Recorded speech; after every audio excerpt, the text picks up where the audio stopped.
Oh my god បងប្អូនបានទស្សនានៅជាមួយនឹងខ្សែភាពយន្តរឿងភ្នំមនុស្សរស់ដែលភ្នំមនុស្សនេះបើគិតទៅជា season 4ហើយសម្រាប់រឿងភ្នំមនុស្សរស់នេះដែលរឿងពីមុនគឺជាខ្សែភាពយន្តលក្ខណៈជារឿងដុំប៉ុន្តែនេះគឺជារឿងដែលសម្រាប់ចាក់នៅរោងកុនហើយឱកាសនេះដែរគឺទួលបើសិនបើយើងទិញសម្បត្តិរឿងនេះ2គឺទទួលបានទានមួយផងដែរអញ្ចឹងកុំភ្លេចឲ្យសោះទស្សនាជាមួយនឹងខ្សែភាពយន្តមួយនេះបើនិយាយអំពីរឿងមួយនេះវិញ Oh my god រឿងបើនិយាយក្នុងរឿងតួអង្គអត់សូវមានច្រើនទេប៉ុន្តែសាច់រឿងបើនិយាយពីដំណើររឿងអាចនឹងថាមិនខុសគ្នាជាមួយនឹងរឿងដុំដែលចាក់នៅតាមទូរទស្សន៍ទេប៉ុន្តែគឺ1ម៉ោងកន្លះនេះគឺគេគេថាបង្រួមចេញមកគឺអត្ថន័យនៃរឿងគឺដំណើររឿងគឺតែមួយប៉ុន្តែគាត់គេបង្រួមឲ្យខ្លីរួមគេថាសង្ខេបប៉ុន្តែបើនិយាយអំពីខ្មោចហើយជាមួយនឹង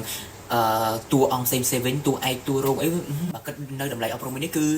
គេកង់អប់រំថាកុំឲ្យយើងចង់បានអ្វីដែលមិនមែនជារបស់ខ្លួនអញ្ចឹងអីដែលមិនរបស់ខ្លួនកុំចង់បានអីដូចក្នុងរឿងហ្នឹងអញ្ចឹងគេថារតសកុលគេដូចជា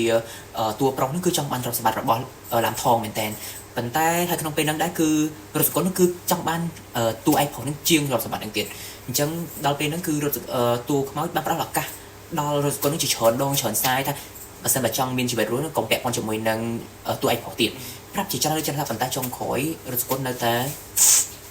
ចង់បានទូផតដែរអញ្ចឹងដល់ថ្នាក់ខ្មោចគឺលេងផ្លូវកាយលេងផ្លូវធំហើយគឺដាក់ពីនៅក្នុងមឈូសតែតួប្រុសនៅក្នុងមឈូសជាមួយនឹងតួខ្មោចដែលតួស្រីនៅក្រោមមឈូសដែលធ្លាក់ជាមួយនឹងឈាមធ្លាក់ជាមួយនឹងទឹកល្ងៃ